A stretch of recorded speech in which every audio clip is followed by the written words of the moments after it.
Seguimos en Claves Políticas por NCTV, el canal de Nuevo Siglo. Estamos con el economista Pablo Rosselli, socio de la consultora Deloitte. Estamos hablando de la economía mundial, de Brasil, de Argentina. Vemos que el panorama tiene distintos colores a nivel mundial de un tipo, pero la región está con incertidumbre y con complicaciones.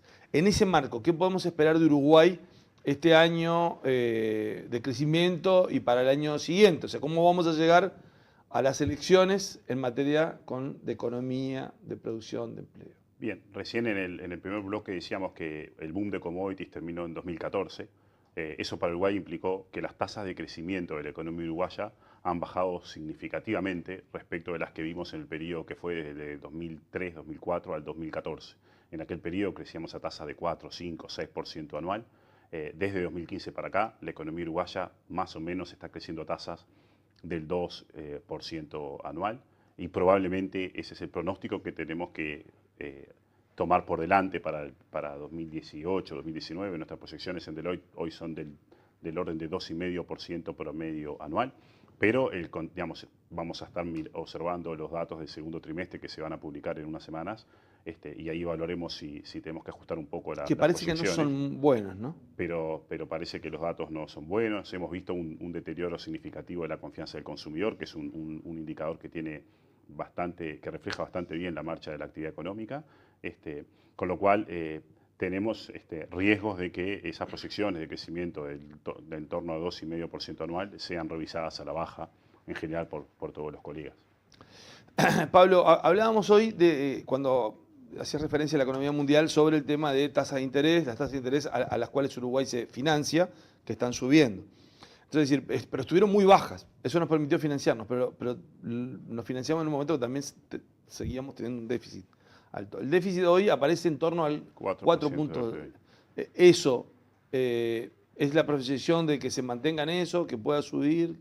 A ver, la historia muestra que ha sido muy infrecuente que las cuentas públicas mejoren en un año electoral. En general, en los años electorales el gasto público tiende a subir porque aumenta lo que se llama la ejecución del gasto. Si las leyes de presupuesto y rendiciones de cuenta aprueban un límite máximo de gasto para cada unidad ejecutora, en general en el año electoral se ejecuta un porcentaje más alto del máximo gasto aprobado. Y se terminan obras que están... Y se terminan obras, con lo cual... si a eso le sumamos que en lo que hace a la política monetaria, en el pasado acumulamos un stock muy alto de reservas que ha sido financiado por parte del Banco Central con la emisión de letras de regulación monetaria, que están teniendo un costo significativo. Deuda en pesos. Deuda en pesos, a tasas de interés relativamente altas, por lo menos en términos nominales, del orden de 9-10%. Eso también nos hace pensar que probablemente el déficit fiscal, si no empeora, digamos, que no tendría por qué, digamos, si el gobierno es juicioso esta vez, difícilmente mejore de aquí a lo que quede de esta administración, con lo cual, a nuestro juicio, tenemos una conclusión bastante certera, que es que el próximo gobierno va a tener que implementar medidas de ajuste porque las cuentas públicas no están en una situación sostenible.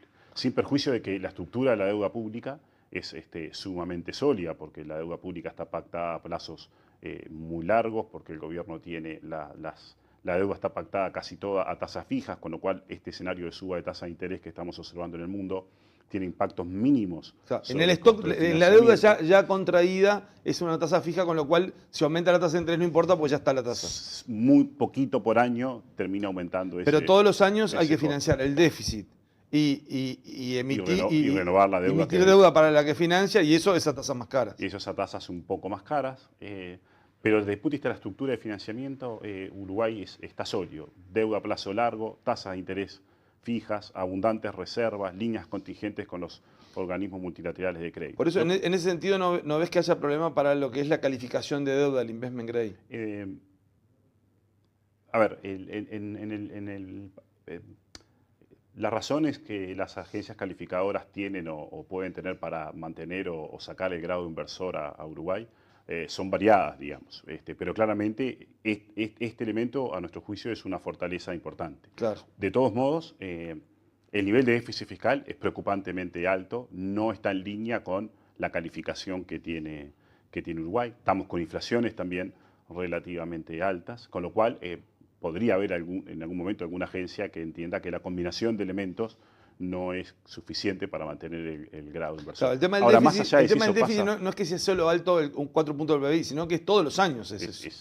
y que a pesar de que se han tomado varias medidas de ajuste, los resultados no mejoran. De algún modo es como que se van gastando tiros, si se permite la expresión, digamos, y sin embargo no hemos logrado cambiar la dinámica de las cuentas públicas. Con lo cual, uno podría concluir, no es urgente mejorar las cuentas públicas de un modo significativo. Sí, probablemente no es urgente, pero es inexorable y de hecho no hay razones para no hacerlo antes que tarde. La única razón que tenemos es que estamos acercándonos al periodo electoral y sabemos que eso no va a ocurrir, pero va a ser una tarea obligatoria. ¿Sería razonable que lo hiciera este gobierno? Sí, yo creo que digamos, no hay ninguna, desde el punto de vista económico, no hay ninguna razón para que no se tomen más medidas de ajuste. Ahora, cuando se va desde el punto de vista no económico, sino desde el punto de vista político, el ajuste es o por ingresos o por egresos. Exacto. Y recortar parece difícil, con lo cual, y el lado de ingresos es la gente, los productores, las familias se quejan de la presión impositiva. Es que no hay ajustes fáciles. Probablemente el próximo gobierno va a tener que apelar a una combinación de las dos cosas. En la discusión política y pública a veces hay un énfasis importante, sobre todo de filas de la oposición, de que el gobierno gasta mucho y mal. Y eso, digamos, es una valoración política. Algunos pueden estar más propensos a decir que eso es cierto, otros menos propensos. Pero la historia muestra que cortar el gasto público siempre es difícil. Hay pocos apoyos los gobernantes encuentran pocos apoyos sostenidos en el tiempo para cortar el gasto público. Para cortar el gasto público de una manera medianamente relevante en términos de los esfuerzos de ajuste que hay que hacer, al final hay que decidir dejar de hacer cosas. Y esa discusión nunca está presente en Uruguay. ¿Qué cosas el gobierno debería dejar de hacer? Que al final es, ¿qué unidades ejecutoras están haciendo cosas que la verdad, no digamos que son inútiles, pero que la verdad, dado el sacrificio fiscal que hay que hacer para pagarlas, preferimos que no se hagan? Nunca está esa discusión. ¿Qué cosas habría que dejar de hacer? Es una buena discusión para la campaña electoral. Es una buena discusión para la campaña y electoral. uno siente que es muy dura. Es muy dura. Su trabajo, si usted lo deja de hacer, estoy Pablo, dispuesto a hacerlo, es dura. Y uno siente que es probable que el tema se quiera eludir porque tiene demasiado costo político decir... Y a veces la discusión cae en lugares comunes de ejemplos que eventualmente puedan resultar aberrantes para algunos o para todos, pero que, digamos, a veces no dejan de ser ejemplos que cuando suman, no suman tanto dinero. O se introducen en la discusión elementos importantes. Una discusión típica es lo que perdió ANCAP en una muy mala gestión, por decir poco, durante el periodo de José Mujica. Pero ese dinero ya está perdido y hundido. Digamos, no es, no podemos no podemos llevar el reloj marcha atrás, podemos hacer cosas que hagan que ANCAP no haya perdido ese dinero se perdió y se financió. Hoy tenemos 4% de déficit fiscal sin que ANCAP esté perdiendo esos dineros que estaba perdiendo en otros momentos. Pablo, para ir terminando, me había notado el tema de riesgos, desafíos y oportunidades. Digo, a la hora de elegir alguna de esas tres variables, es pensar en los desafíos. ¿Cuál te parece que son los desafíos que están en la política económica? Sí. Desafíos pensando porque uno dice, ¿y el gobierno ahora que está con piloto automático y el que viene? ¿Cuáles son los desafíos para la gestión de la política económica? Tanto para este como para este gobierno como para el próximo, independiente de quién sea. Yo creo que difícilmente veamos un cambio significativo de rumbo de aquí a que termine este periodo de gobierno, con lo cual déjame responder la pregunta de cuál es el desafío para el siguiente periodo de gobierno. Si uno tuviera que elegir un desafío solo, tenemos que generar condiciones para que la economía uruguaya recobre tasas de crecimiento de 3,5% anual,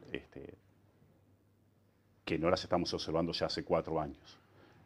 Y eso tiene, ¿cómo se hace eso? Digamos, difícil, obviamente, no hay certezas, pero hay 2 pilares para cumplir ese objetivo. Un pilar es un reordenamiento macroeconómico y otro pilar son reformas estructurales. Reordenamiento macroeconómico, titulares. Hay que hacer un ajuste fiscal. Ese ajuste fiscal no va a funcionar solo con recorte de gastos. Por la dinámica del gasto público se requieren aumento de impuestos y no hay soluciones fáciles, pero son necesarias. Hay que procesar una devaluación real en Uruguay. El tipo de cambio tiene que subir más rápido que la inflación. Uruguay se ha quedado extremadamente caro en dólares y eso está pegando en la actividad económica. Es una variable clave para explicar la falta de dinamismo en el empleo. Y hay que proponerse tener objetivos de inflación aceptables internacionalmente. Llevamos ya, después de la crisis del 2002, de 2005 para acá, un manejo monetario que esencialmente se está conformando con niveles de inflación del orden del 7%. Esos son altos, genera una enorme cantidad de problemas. Y después se precisan reformas estructurales que ataquen un montón de problemas que hacen que Uruguay crezca poco si no nos empuja el mundo, y el mundo no nos va a empujar, y ahí obviamente hay algunos son lugares comunes como la educación, pero también hay que cambiar la forma de gobierno de las empresas públicas. Han gobernado partidos de todos los signos, digamos, y siempre tenemos problemas con las empresas públicas. Hay que fijarle objetivos. Las empresas públicas tienen que tener un mecanismo de fijación de sus precios que se entiendan y que tengan que ver con los precios internacionales y no con el apetito fiscal del momento. Tenemos que tener una economía mucho más abierta e inserta en el mundo.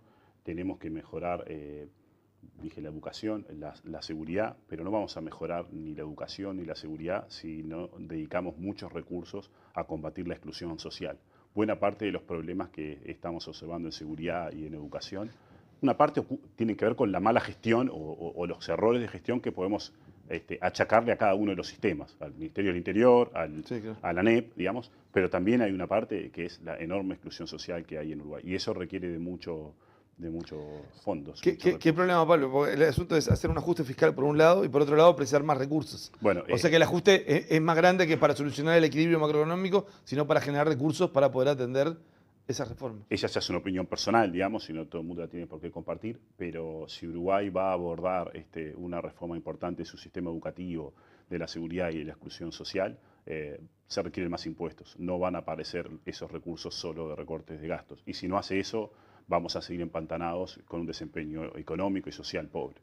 Pablo, muchas gracias por todo este tiempo y estas reflexiones que seguramente nos motivan para seguirlo en programas siguientes. Muchas gracias. No, un placer. Nosotros llegamos al final de este programa número 400 de Claves Políticas. Esperamos que haya sido de su agrado, que haya sido útil. Y nos comprometemos a volver dentro de 7 días para tratar de hacerlo mejor, porque siempre lo mejor es lo que está por venir. Que pasen bien.